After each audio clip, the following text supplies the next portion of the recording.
할렐루야. 오늘도 함께 새벽에 주의 말씀을 대하게 되어서 진심으로 감사하고 하나님 말씀 마태복음 2장 1절부터 2절 같이 합독하도록 하겠습니다. 헤롯 왕 때 예수께서 유대 베들레헴에서 나심에 동방에서부터 박사들이 예루살렘에 이르러 말하되 유대인의 왕으로 나시니가 어디 계시냐? 우리가 동방에서 그의 별을 보고 그에게 경배하러 왔노라 하니. 아멘. 오늘은 왕께 경배라는 주제로 말씀을 나누겠어요. 하나님의 나라, 이 마태복음은 하나님의 나라를 우리에게 가져왔습니다. 그리고 우리에게 그 나라를 들어가도록 하십니다. 그래서 우리가 하나님의 나라라고 하는 그 주제를 가지고 같이 나눕니다. 이 세상에서 뿐만 아니라 영원까지 우리에게 주신 가장 좋은 선물이 있어요. 바로 예수 그리스도, 그 이름을 우리에게 주셨습니다. 그 이름은 구원의 이름입니다. 그 이름은 생명의 이름입니다. 그리고 그 이름 안에 소망이 있고 그 이름 때문에 우리는 위로를 받습니다. 그 이름은 만왕의 왕의 이름이고 만주의 주의 이름인 예수 그리스도이십니다. 그 예수님이 우리에게 함께 하시고 성도들에게 내가 너희에게 내 이름을 주노니 내 이름으로 아버지께 구하라 라고 말씀을 하세요. 그 이름으로 구할 수 있는 자격이 있습니다. 그 이름으로 구할 때 우리에게 담대함이 있고 그 이름 때문에 우리는 그 어떤 적들도 그 어떤 두려움도 이겨낼 수가 있습니다. 그 이름으로 기도하게 하신 주님께 감사드리고 그 이름으로 찬양하게 하신 주님께 얼마나 놀라운 우리에게 감사가 있는지 몰라요. 사랑과 은혜의 주님, 우리의 마음으로 높여드리고 찬양하면 좋겠어요. 그래서 성도는 세상 그 무엇도 우리를 무너뜨릴 것이 없고 두려워할 것이 없습니다. 하나님이 우리를 도와주시니 세상이 사람이 내게 무엇을 하리요? 오늘 아침에도 우리는 기도하면서 그 이름의 담대함으로 하루를 열어갑니다. 주님이 우리와 함께 하시니 그 누가 우리를 그 하나님의 크신 사랑에서 손에서 끊어낼 자가 있는가라고 하는 거죠. 예수, 우리를 죄에서 구원할 그분은 성령으로 잉태되셨다고 했습니다. 이제 그 세상은 성령으로 오신 왕을 어떻게 영접하는가라고 하는 거죠. 예수님이 이 땅에 오실 때 하늘에서는 누가복음에 따르면 하늘에서는 천사와 천군들이 나타났습니다. 2장 13절에 호련히 많은 천군이 그 천사들과 함께 하나님을 찬송하여 이르되 하늘의 영적인 모든 존재도 다 하나님의 말씀을 듣습니다. 온 세상의 창조 세계 또 피조 세계에 있는 모든 천군이여 천사들이여 하나님의 말씀을 이루는 자들이라고 그렇게 이야기합니다. 그리고 그들이 와서 다윗의 동네 예수 그리스도가 나심을 선포하면서 지극히 높은 곳에서 그곳에는 하나님께 영광이요. 그래요. 예수님이 오신 것이 하나님께 영광입니다. 왜 그래요? 하나님의 뜻을 이루기 때문에 그렇습니다. 이 땅에서도 하나님께 영광은 아버지의 뜻이 이루어질 때 영광이 됩니다. 그리고 땅에서는 하나님이 기뻐하신 사람들 중에 평화로다 아니라 아무데나 누구나 평화가 아니에요. 하나님을 사랑하는 자에게 평화가 임합니다. 하나님을 주님으로 영접한 자에게, 주님을 우리의 왕으로 영접한 자에게 평안이 임합니다. peace, 그 평화, 우리에게 주시는 평강은 하나님이 우리에게 가져오신 하늘의 선물입니다. 이렇게 하늘에 하나님의 영광과 또 찬양이 있었고, 이제 마태복음을 통하여서는 오늘 마태복음 2장 1절에 보니까 마태복음 2장 1절에 동방에서 박사들이 와서 이 예수 그리스도를 경배하게 됩니다. 동방은 페르시아를 이야기를 해요, 당시에. 그래서 유대 왕의 탄생, 별을 보고 그들이 경배하러 왔습니다. 그래요. 자연을 잘 관찰만 해도 모든 모든 피조물들이 그 창조주의 영광을 나타나게 됩니다. 얼마나 요즘은 꽃이 피는 계절이잖아요. 얼마나 지나가면서 그 작은 곳곳에 피어있는 형형색색의 색깔들을 보면서 정말 기가 막힌 놀라운 하나님의 섭리를 보게 됩니다. 누가 만들겠어요? 창조주가 그렇게 아름답게 만들어내신 것이에요. 그래서 자연을 살피고 보아도 정말 지혜만 있으면 하나님을 찾고 경배할 수 있는데 그것은 결코 쉽지 않습니다. 또 안다고 해도 올바로 하나님을 향하여서 나갈 수가 없고 경배하기는 더 힘듭니다. 그런데 이 동방의 박사들은 그 왕의 나심을 보고 그들이 먼 길이에요. 최소한 3개월, 4개월 걸리는 그 거리, 목숨을 걸고 위험해서 오는 거리죠. 그들이 와서 수개월을 여행하여서 유대 왕으로 나신 분을 경배하러 왔습니다. 예루살렘에 큰 소동이 났어요. 난리가 났어요. 왜냐하면 헤롯이 왕인데 또 다른 왕이 태어났다고 궁궐에 들어가가지고 왕으로 나신 이가 누구냐? 우리가 별을 보고 저 멀리 동방에서부터 그 대제국에서부터 왔다고 하니까 예루살렘이 발칵 뒤집혔습니다. 그래서 헤롯 왕과 대제사장들과 또 서기관들이 모두가 찾아서 어디서 왕이 나느냐라고 그렇게 하면서 찾기 시작했어요.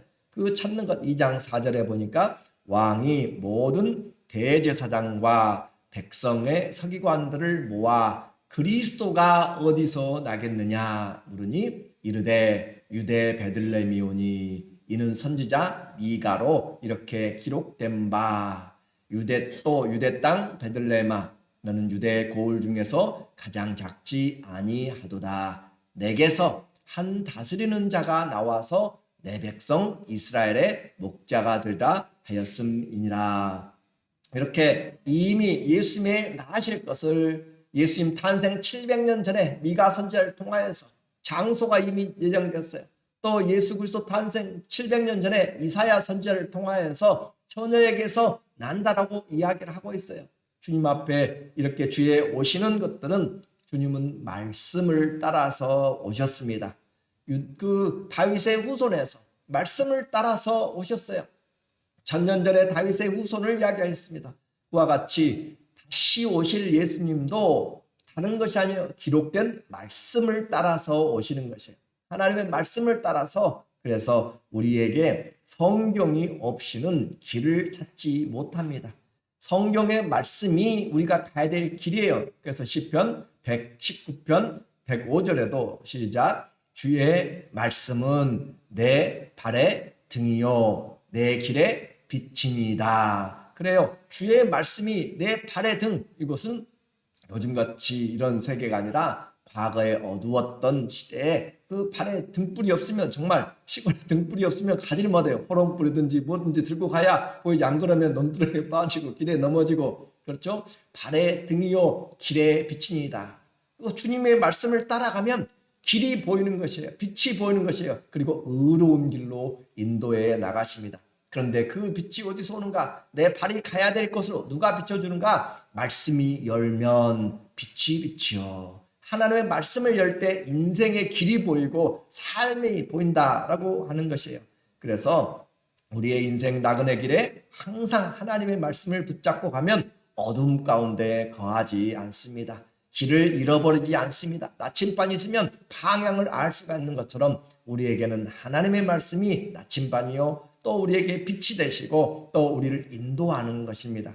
그래서 인생의 길, 그러나 그것을 아는 것만으로 중요한 것이 않고 영접해야 되는 거죠. 그렇죠? 말씀을 알고 영접해야 되고 믿어야 순종해야 그 말씀의 능력이 은혜가 내게 오게 됩니다.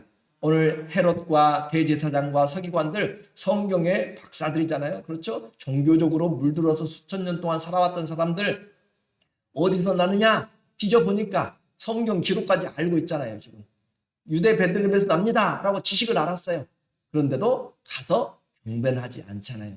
그렇죠? 아는 것과 믿는 것이 하나가 되지 못해요.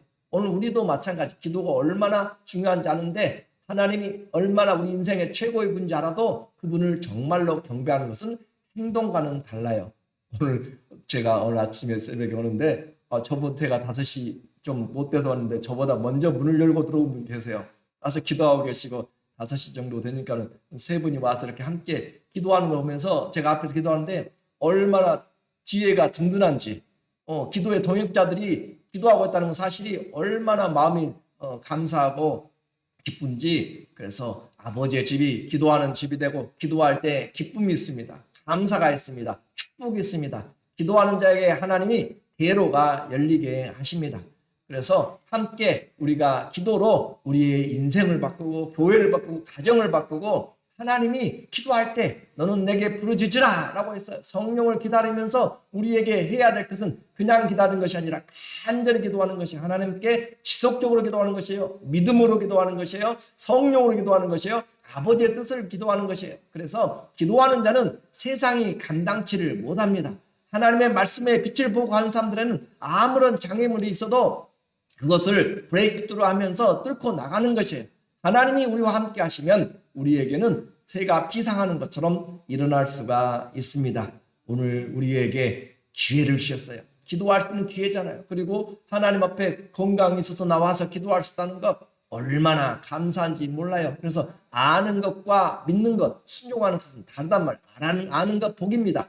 그러나 그것이 내게 순종이 되어질 때 은혜가 되고 축복이 됩니다.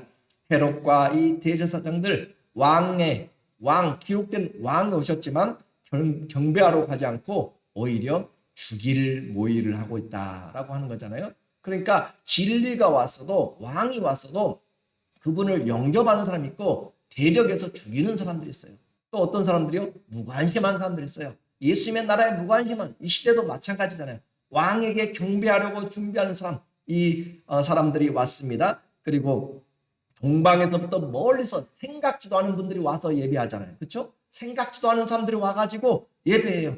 우리가 구원 얻은 것도 이스라엘이 그들의 조상, 그들의 그 하나님을 약속했던 그들이 버리니까, 유대인들이 예수님을 버리니까 우리가 이방인들이 구원 얻음으로써 우리가 그들을 시샘나게 한다고 그렇게 이야기하잖아요. 그런 것처럼 생각지도 않은 자들이 와서 경배하고 생각지도 않은 자들이 와서 주님 앞에 섬기고, 그렇게 하나님의 나라는 하나님이 해 나가십니다. 먼 데서부터 와서 자기 돈을 들이고 시간을 들이고 믿음을 위험을 무릅쓰고 왕께 왔습니다.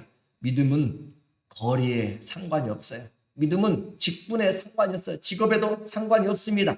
하나님 앞에 재산의 유무도 문제가 아니에요. 무엇이 가장 중요해요? 하나님을 사랑하는가, 그 말이죠. 하나님을 사랑하면 무슨 방법을 써서라도 하게 돼요. 어제도 제가 장기간 동안 만나왔던 어떤 분을 신발 갔는데 그분이 그러세요. 다 핑계고 이것저것 핑계고 내가 가려고 하면 가는데 그런 마음에서 내가 약했다라고 그렇게 이야기를 하세요. 그래요. 오려고 하면 차가 없어도 목사님이 전화해서 만약에 정말로 원한다면 나 좀 픽업해 주세요 하면 제가 가든지 누구를 보내든지 할 거잖아요. 그렇죠? 오려고만 하면 할 수가 있어요. 근데 마음이 그렇게까지 안 되니까 하는 것이지, 천국은 침노하는 자가 차지하게 되는 것이에요. 그냥 가만히 있으면 되는 것이 아니고 기도할 때 문이 열리고 뜻이 있으면 길이 있다고 그랬잖아요. 뜻이 있으면 길이 있어요. 오늘도 우리에게 가장 중요한 하나님을 사랑하면 우리가 순종하게 됩니다. 말씀의 순종이 가장 중요하다고 생각하는 것. 그래서 예수님도 하시잖아요. 보물 있는 곳에 마음이 있느니라. 천국에 보물 둔 사람은 천국을 향하여 쌓아가는 사람이에요. 예수님에게 최고의 우선을 둔 사람은 잠을 깨워서 오는 것이고 시간을 내서 오는 것이고 자기의 모든 것을 맞춰서 주님 first잖아요. 주님이 먼저라고요. 그러나 주님이 이렇게 보물이 아닌 사람은, 세상이 보물인 사람은 세상 찾아서 가는 것이고, 그래서 예수님이 내 안에 어떤 분이신가 라고 하는 것이 우리에게 가장 중요합니다. 주님을 우선순위로 두지 않으면 누가 그 먼 곳에서부터 시간과 물질을 들여가지고 와서 예배하겠어요. 그러나 주님께 예배하러 왔을 때, 그들이 별을 보고 왔을 때 그들이 얼마나 기뻐했는지 몰라요. 9절에 박사들이 왕의 말을 듣고 이제 어디 예루살렘에서 유다 남쪽 베들레헴으로 12, 3km 떨어진 곳으로 그렇게 가는 것이에요. 이제 그래서 갈새 동방에서 보던 왕들이, 그 별이 문득 앞서 인도하여 가다가 악이 있는 곳에 곧 위에 머물러 서 있는지라. 앞서 가다가 서 있다. 그래서 그들이 별을 보고 어떻게 해요? 매우 크게 기뻐하고 기뻐하더라. 찾아온 목적이 뭐였어요? 별을 보고 왕을 나시니께 경배하려고 했는데 궁궐에 들어갔다가 별을 잃어버린 것이죠. 보지 못한 것이죠. 근데 다시 그 별을 보고 매우 크게 기뻐하니라. 오늘 우리에게 주님을 보고 기뻐하는 사람들, 그들이 길을 잃어버렸다가 다시 별을 보았습니다. 그래서 자기들의 생각으로 왕은 당연히 궁궐에서 나겠지라고 했어요. 그러나 그렇지 않았습니다. 오늘 하나님이 누구를 통해서 일할까? 하나님의 말씀을 바라보는 사람들, 지극히 작은 자들 하나님께서 들어서 강하게 하시고, 주님은 우리에게 많이 가졌다는 것이 아니에요. 교만한 자를 낮추시고 연약한 자를 들어서 쓰시고 하나님 비천한 자를 들어 올리시고 높은 자들 낮추시고 하나님의 손에서 주님이 흥망성쇠를 붙잡고 행하십니다. 그렇기 때문에 우리는 주님 앞에 인생의 기쁨이 주님을 만날 때 생겨요. 별을 보고 크게 기뻐하고 매우 기뻐했다. 주님을 보고 얼마나 우리의 인생에 기쁨이 오는지. 그래서 하나님을 만나는 감격과 축복은 그 세상 무엇과도 비교할 수가 없어요. 기도하는 시간 얼마나 즐거움이 되기를 원합니다. 억지로가 아니라 기도할 때 얼마나 즐거움이 오는지 몰라요. 내 염려 오늘도 다 맡길 수 있는 것이고 하나님 주님께 함께 해주시는 그 기도를 하면서 주님이 도와주신다는 사실을 믿을 때 그 사람들의 백업이 아니라 하나님이, 전능하신 하나님이 기도할 때 함께 하신다고 하셨기 때문에 우리가 얼마나 감사한지 얼마나 기쁜지, 그래서 주님이 우리의 인생의 기쁨이 되고 평강이고 복이 됩니다. 복의 근원이고 인생을 새롭게 만드는 분은 다른 것이 아니에요. 하나님이십니다. 그래서 박사들이 긴 여정을 이렇게 한 이유는 뭐예요? 왕께 경배하러 왔다고 그랬잖아요. 왕께 경배하는데 말로만 한 것이 아니라 그들의 정말 마음을 들였어요. 그래서 마음을 들여서 11절에 집에 들어가 아기와 그의 어머니 마리아가 함께 있는 것을 보고, 동방에서 이 사람들은 왔을 때 집에 들어갔어요. 그리고 다른 사람들은 누가복음에서는 목자들은 구유에 있을 때 경배했고, 그러니까 구유에 있을 때 그들이 먼저 했고, 나중에 이제 집에 그렇게 있을 때, 그래서 엎드려 아기께 경배하고 보배 합을 열어 황금과 유향과 모략을 예물로 드리니라. 이 왕이 되심을, 그 왕의 사역과 죽음을, 부활을 상징하는 것이죠. 그래서 황금과 유향과 모략을, 자, 이들이 경배하러 올 때, 자, 한번 가보자. 어떤 인종이 생겼는가, 얼마나 멋있는 사람이 생겼는가, 어떤 집안에 자제가 났는가, 그런 부분이 아니었어요. 그들은 왕으로 나신 분께 우리가 가되 그분께 무엇을 가지고 와서 경배할까라고 마음에 준비를 하고 왔어요. 그러니까 부랴부랴 와서 주님께 이것저것 그냥 드린 것이 아니라 출발하기 전부터 주님께 내가 경배하겠습니다 라고, 예물은 이렇게 드리는 것이고 믿음은 이렇게 고백하는 것이고, 준비된 자가 예배를 잘 드릴 수 있습니다. 성령과 진리로 예배한다는 것은 말씀을 믿고 감사하면서 믿음으로 준비한 사람들이 제대로 예배 드릴 수가 있어요. 예배는 그냥 우리에게 주어진 시간이 아니라 하나님이 구별하여 주신 것입니다.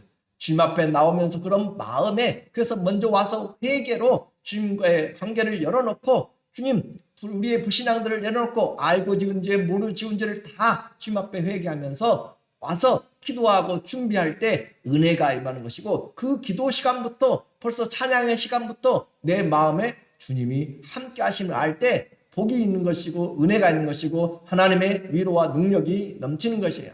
그래서 예배를 내가 준비해야 돼요. 어디 안에서? 성령 안에서 내가 준비하고, 그렇게 할 때 진짜로 준비된 예배에 이 함께 오프닝이 되었을 때 하나님의 부어주시는 능력들을, 은혜들을 맛보게 됩니다. 그 기도의 즐거움도 엄청나지만요, 예배의 즐거움 정말로 표현할 수 없습니다. 예배의 감격, 예배의 은혜가 얼마나 있는지, 그래서 예배자로 산다는 것이 얼마나 큰 축복인지 오늘 이와 같이 아기께 경배하고 그 준비된 예물을 드렸어요. 그들의 섬김은 오늘날까지, 그리고 이 말씀 기록된 영원까지 이들의 섬김이 기록되어 있잖아요. 그죠? 주님을 경외하는 자와 그 이름을 존중히 여기는 자들 위하여서 여호와의 기념책에 기록되었느니라 라고 한 것처럼 이들이 와서 경배하러, 다른 예루살렘 구경하러 온 것이 아니라 다른 목적이 아니라 경배하러 그렇게 준비하고 왔습니다. 여러분이 집에서 올 때도 준비하고 올 때, 그렇죠? 그냥 와서 인터넷을 여는 것이 아니고 그냥 와서 기도하는 것이 아니라 준비된 마음으로 올 때 그 길이 눈물 골짜기가 축복의 골짜기로 하나님의 예비하신 기쁨의 샘들이 터지는 것이에요. 하나님 앞에 우리가 항상 이렇게 준비된 심령이 되면 좋겠습니다. 이제 그들의 이렇게 준비하는데 다른 사람들, 다른 종교인들은 예수님을 죽이려고, 헤롯은 죽이려고 한다. 군사들을 보냈어요. 12절, 16절 보니까 이에 헤롯이 박사들에게 속은 줄을 알고 심히 노하여 사람을 보내어 베들레헴과 그 모든 지경 안에 있는 산의 아이를 박사들에게 자세히 알아본 그때를 기준하여 2살부터 그 아래로 다 죽이니, 이 헤롯 정치가들 보세요. 박사들에게 이야기합니다. 겉으로는 표현을 못해요. 그래, 왕이 났어? 어디서 났는지 가르쳐주죠. 먼저 가서 경배하고 우리한테 알려줘, 찾으면. 그러면 나도 경배하러 가겠다라고 그렇게 이야기하잖아요. 그런데 속셈은 죽이려는 거죠. 그러니까 우리에게 예수님이 왔어도 다 환영받는 것이 아니에요. 주님이 사랑하는 자에게, 주님이 택하신 자들에게 그 은혜가 임하는 것이지, 그리고 하나님을 대적하는 자, 또 세상에 이렇게 무관심해서 살아가는 자. 이제 오늘 결론입니다. 나는 예수님을 어떻게 경배하는가, 그 말이에요. 나의 경배, 성경의 이 동방의 박사들의 문제가 아니에요. 목자들의 문제가 아니라, 천사들의 경배가 아니라, 나는 지금 왕으로 오신, 십자가에 죽으시고 부활하시고 승천하셔서 성령을 우리에게 보내주셔서 함께 하신 그분을 어떻게 경배합니까? 왕으로 경배한다면 그분 앞에 우리는 분명히 고백을 해야 돼요. 왕이 누굽니까? 예수 그리스도예요. 박사들이 찾아갔을 때 어머니도 있었어요. 그런데 어머니에게 경배한 것이 아니고, 아버지에 경배한 것이 아니고 아기께 경배해서, 아기께. 우리의 예배는 오직 예수께입니다. 오직 예수만 우리의 영광을 받으시고, 예배 경배의 대상은 천하에 아무도 없어요. 하나님 외에 경배의 대상이 되면 다 우상이고 간음입니다. 그러므로 천사도 성인들도 누구도 아니에요. 오직 왕이신가? 누가 왕이신가? 그리고 오늘 내용들 통해서 어떻게 경배하는 준비인가? 나의 왕인데, 말로는 왕인데 그분에게 순종하지 않는다면, 그분의 말씀을 귀 기울여 듣지 않는다면, 내 삶을 주님께로부터 받은 것이라고 생각하지 않는다면, 아까워한다면 그분은 왕이 아닙니다. 오늘 예배자는 예수님을 왕으로 최선을 다하여서, 내 귀한 시간이니까 누구에게 드리는 것이? 왕에 드리는 것이에요. 내 마음이니까 하나님께 드리는 것이에요. 내게 주신 것들이 왕으로부터 왔고 그 왕을 위해서 쓰임받을 때 최고의 영광이 있습니다. 오늘 그 왕께 경배하는 것이 기쁨이 되고, 왕에게 산 제사로 우리의 삶을 드리는 귀한 은혜가 되기를 예수 그리스도의 이름으로 간절히 축원합니다. 아멘.